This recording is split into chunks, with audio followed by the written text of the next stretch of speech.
I finally found the Toyota Land Cruiser I was looking for. The only issue, it was in Nicaragua. So I had to bring it over from Nicaragua to the US. Now, if you missed part 1, I go over all the documentation needed to import yourself one of these Toyota Land Cruisers. Being that this vehicle is 25 years or older, you're able to bring it in legally. And I go over all the paperwork. So be sure to check out part 1 if you want to know how I imported this. Also in part 1, I did start some of the restoration for the truck just to get it back up to par, and this is where we left off. The front seal on the passenger side was completely leaking, and it's time to get to work.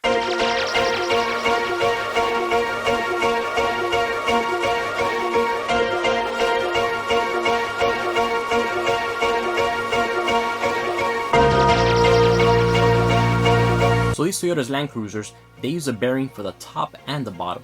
So make sure to grab some grease and put it in your palm and smash it in there. The idea is to get the grease inside the bearing itself, not just on the outside. Now we're ready to put the main grommet that goes in the back, which is a hard seal. Next, it's a rubberized seal. And then you have the metal plate itself.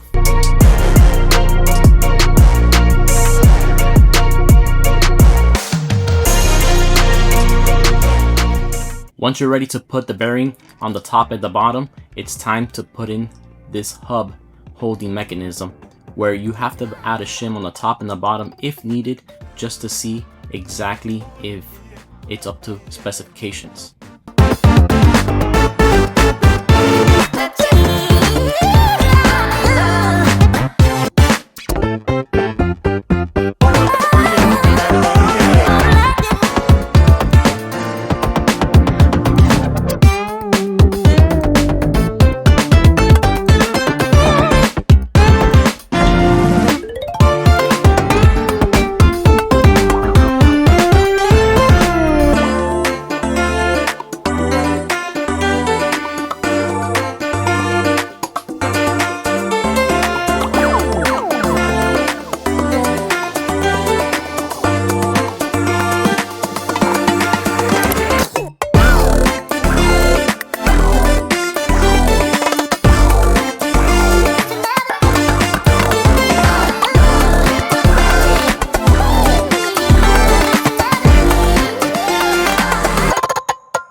£72 foot-pounds.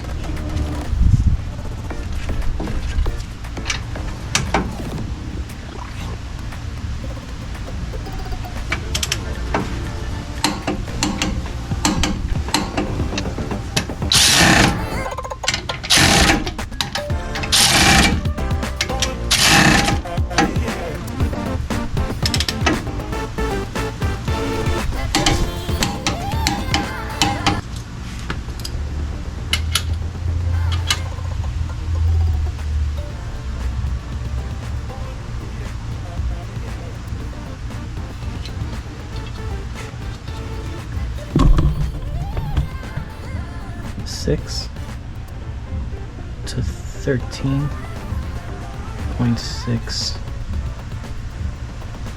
We're way past that, so you gotta shim it. And put one of these. So the reason why I had to shim it is basically when you add a shim, you're adding space, and therefore you're lessening the resistance of the specific OEM spec that Toyota gives you. So a shim goes in, and now we have a bit less tolerance.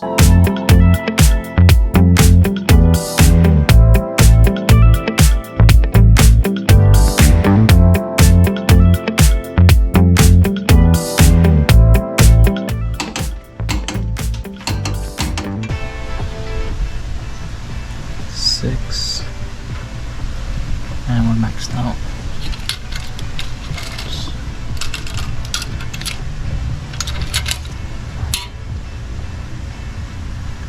Six.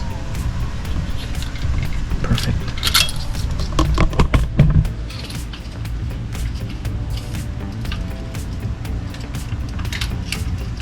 So the slit goes facing up in the center.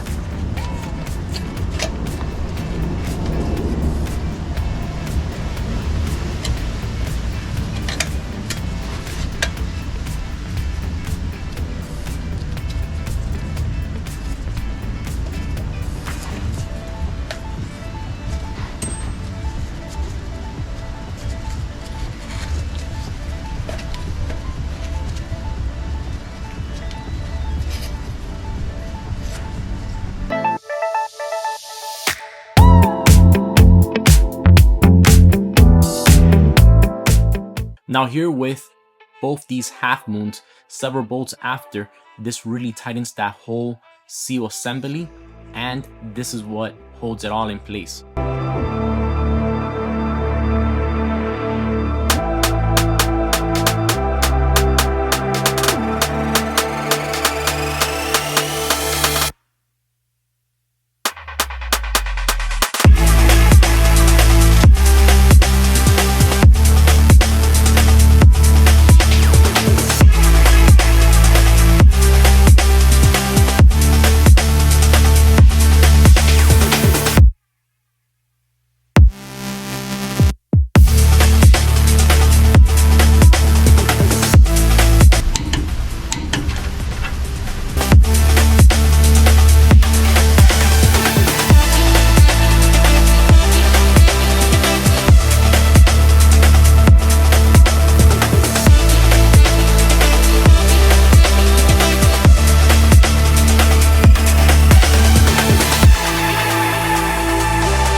Once the axle goes in, you want to make sure that you put a lot of grease in there, enough to make sure that it stays well lubricated under extreme conditions. A great trick I found to be able to put this outer spindle assembly is to get 2 drill bits, put them in place, and then from there everything else will be a lot easier and follows very simply.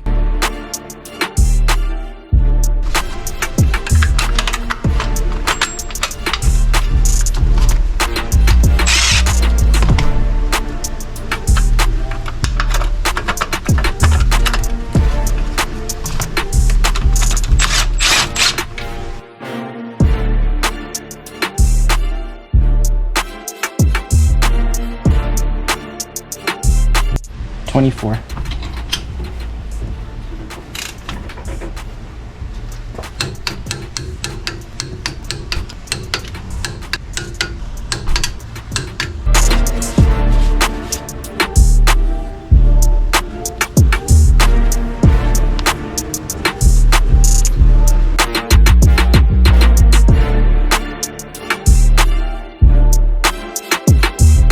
I make sure I add a well amount of grease for that outer wheel bearing, and this washer has a specific notch and it only goes in one way.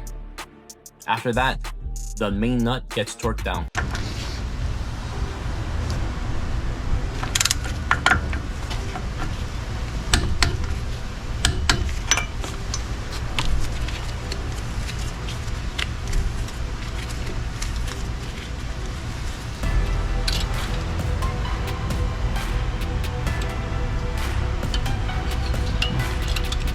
So this locking washer, one way is to lock the nut inside and outside. So you're basically gonna push inside for the inner one and you're gonna pull outside for the outer one.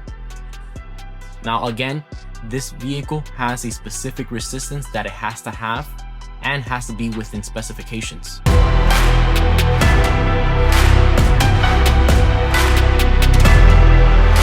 One goes forward, closing here, and the other one goes closing back there.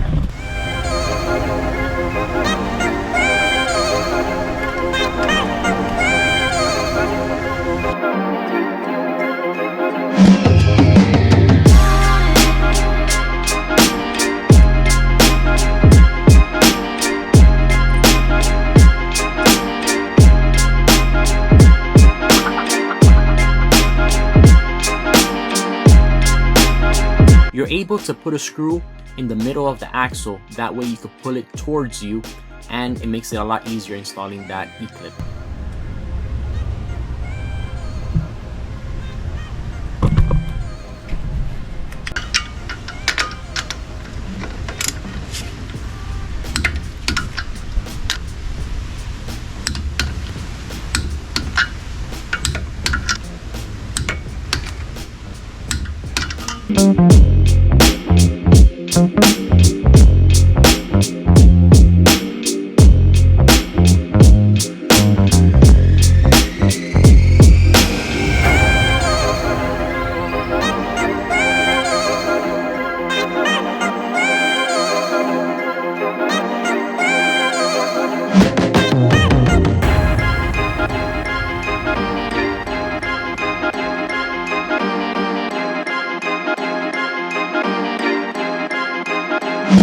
Since I just put this whole assembly back, I wanted to test that the 4x4 was actually engaging and disengaging correctly, since I had some of the parts still available and easily accessible.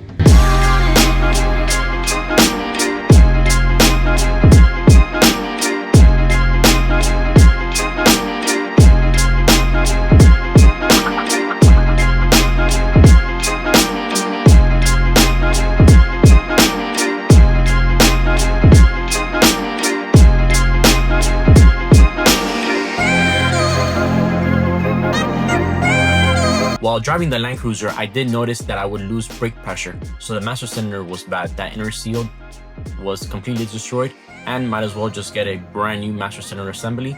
And before I install it, I actually bench bleed it just to make it easier to bleed the whole system.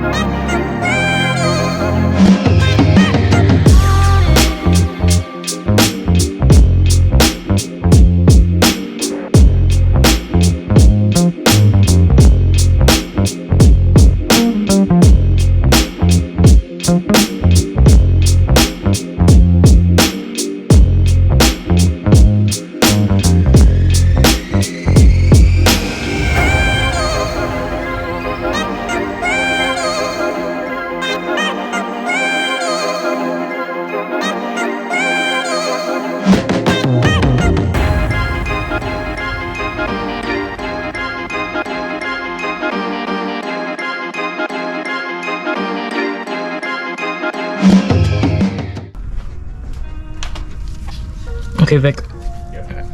Go.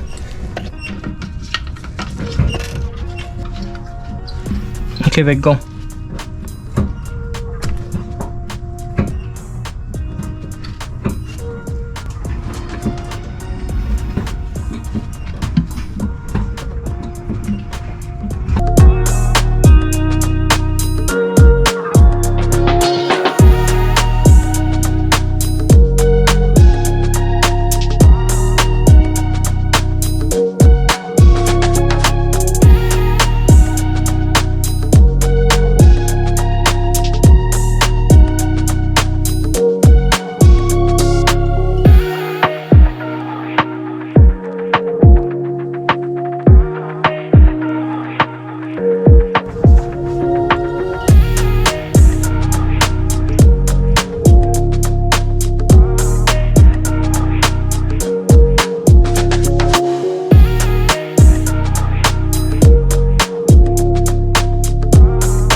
Next, it was time to do something about the lip on these wheels. They were completely destroyed.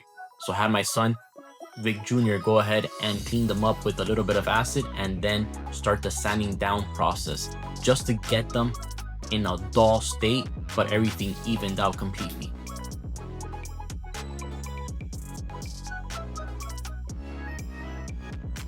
So I bought this polishing kit from Amazon. I'll make sure I leave a link in the description, and it worked out really well with my buffer here.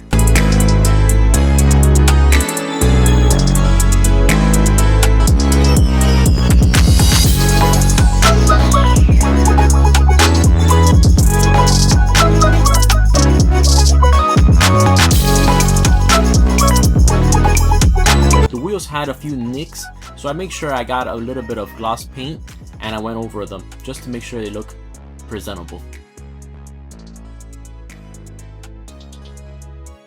And you can see the results. It's a day and night difference how well the wheels actually came out after all that work.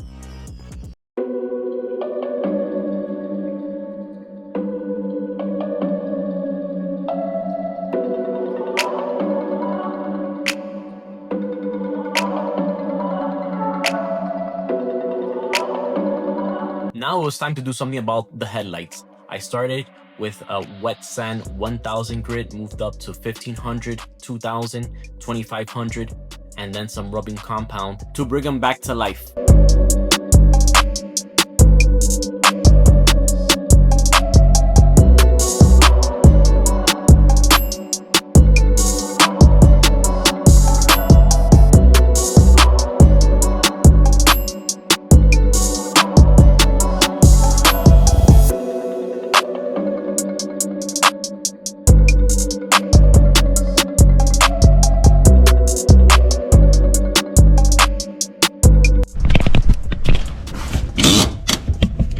Has no e-brake, has no pressure at all, and we can see why right there. That's broken, and that section right there is broken. So we're gonna fix it today.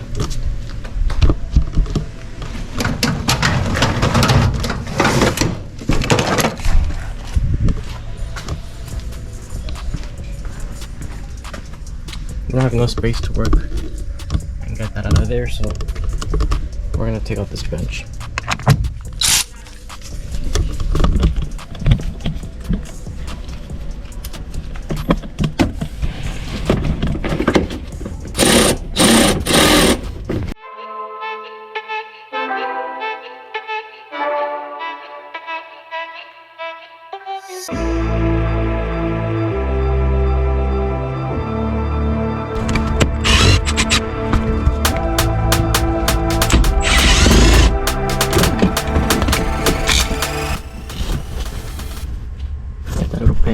Gotta break it off.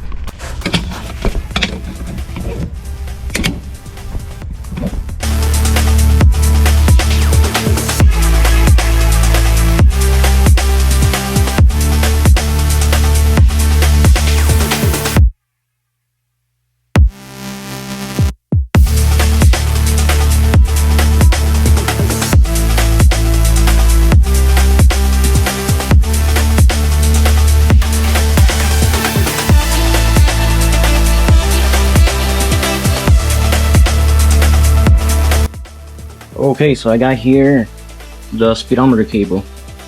Since it's not saying the speed, I hope this is gonna be the correct emergency brake cable, fuel gauge assembly for the level, timing cover gasket.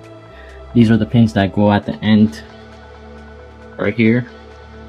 These are for the wiper arms, wiper screws, and wiper cap covers. And for the leader bolts, I was missing 2 of them, and air filter. Let's get to it.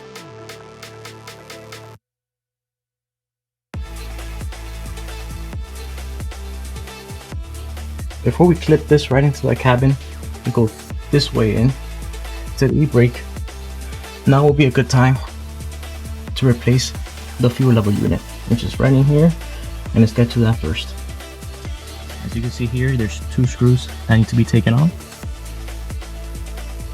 Once you remove those 2, this cover comes in, which is nice that Toyota thought about people like us. And then you're gonna have 5 screws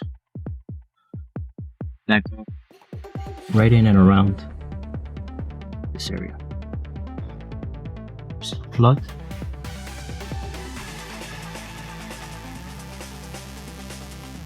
Obviously this is some type of universal plug. And we'll pull out the assembly. And it comes right out.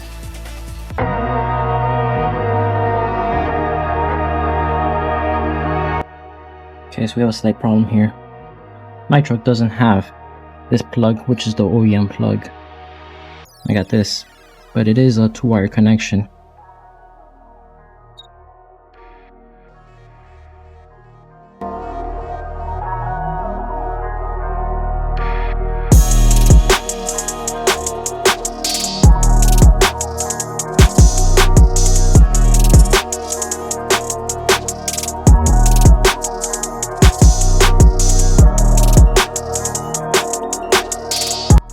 Okay, since this is a 2-wire connection, it's a 50-50 chance. So right now, let's take a look at the gauge. A second.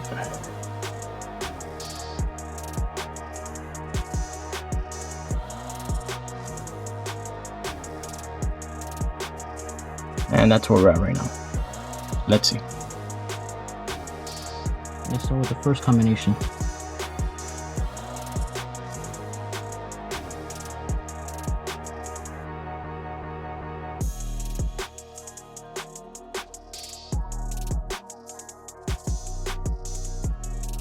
Okay, so that's exactly how it goes.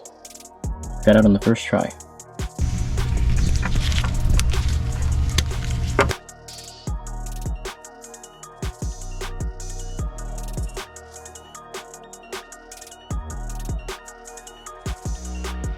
Just double checking one last time to make sure that it's actually reading correctly.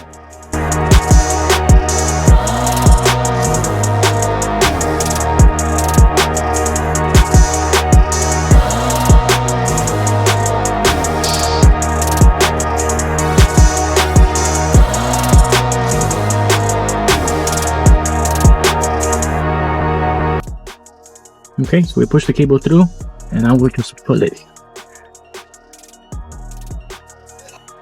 Before I give it that final tug that's gonna pull forward and lock in, we're gonna make sure that we put this cable in first.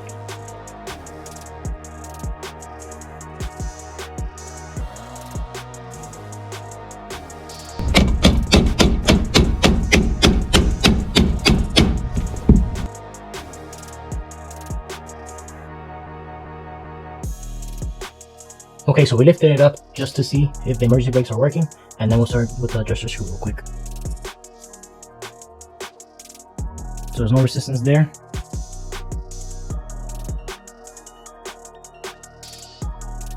No resistance there.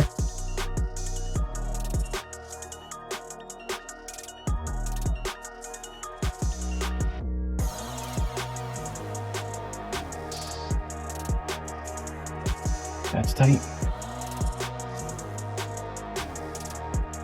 That's not enough.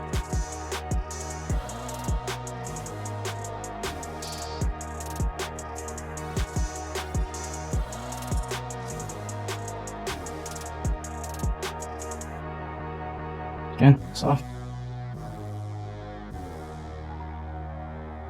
That's good too. So you just want to adjust it until you have it dialed in. Next up is the speed sensor. Well, it's not really a speed sensor, it's a speed cable. It tells you how fast you're going. So we'll get this installed next. This goes right behind the cluster, which comes out with just a few screws, and it goes behind the gauge cluster. So this just pops in, and that needle spins right in there. And guess what? My truck doesn't even have one. So let's work this backwards. Okay, from right here, the back of the transmission is where this goes on to. And simply screw it in. Okay, so like I said, it comes out through here, routes through here, flips on there, goes through the bottom.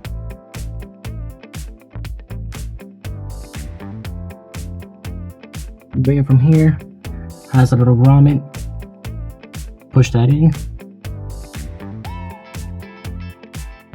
and comes straight right in.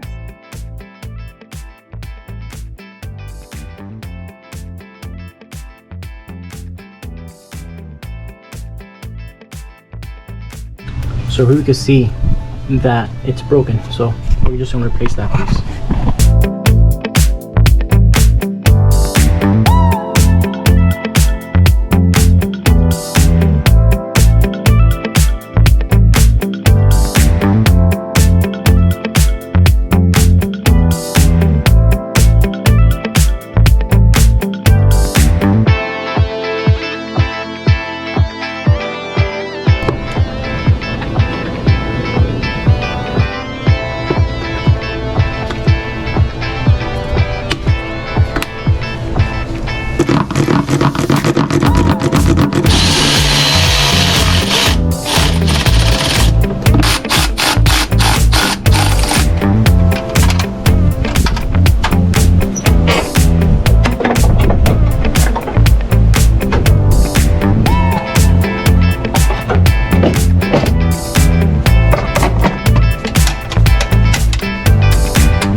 don't think these are the wiper arms for this truck, so we're gonna replace them.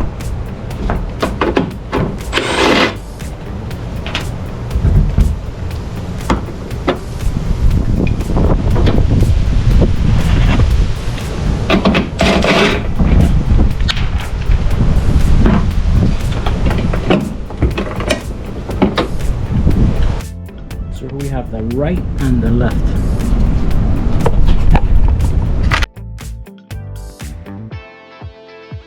And we're also going to be replacing it with the correct nuts.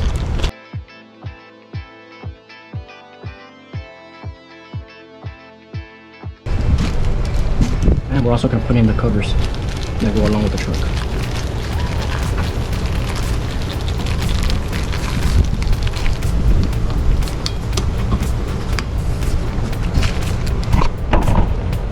It's actually the same part number for both, if anybody's interested.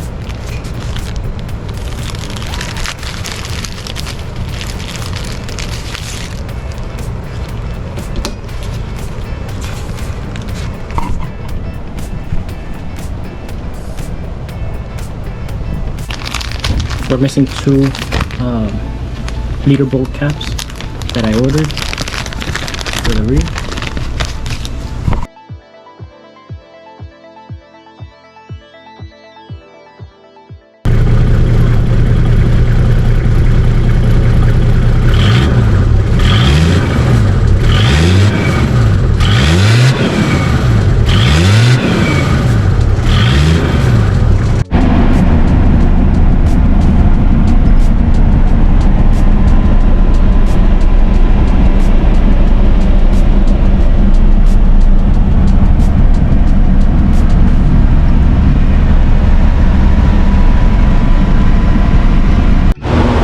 So this is how it looks right before doing that new exhaust system.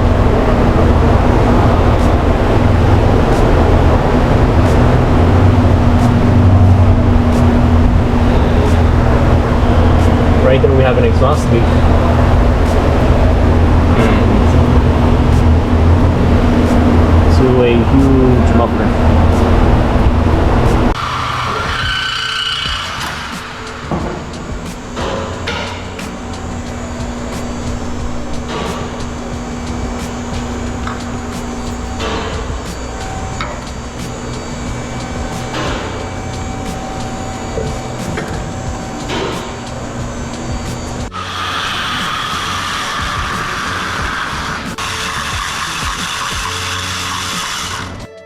Well, to cut this, we're going to be using mandrel bend 2.5. Have one coupler there. This muffler, we're going to use that tip.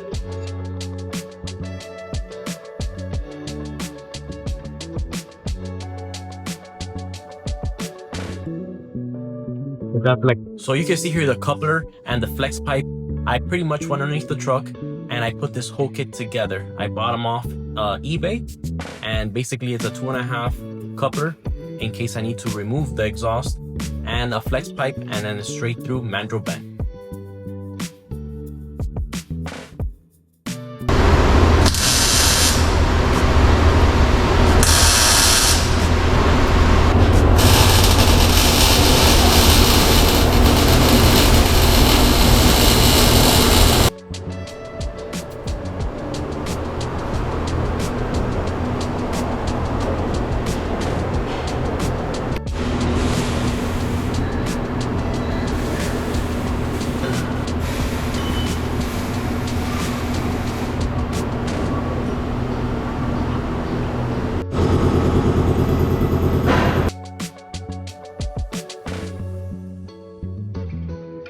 Thank you for watching part 2 of the Toyota Land Cruiser as we finish off the exhaust in part 3, and you'll be able to hear a nice exhaust note on this bad boy.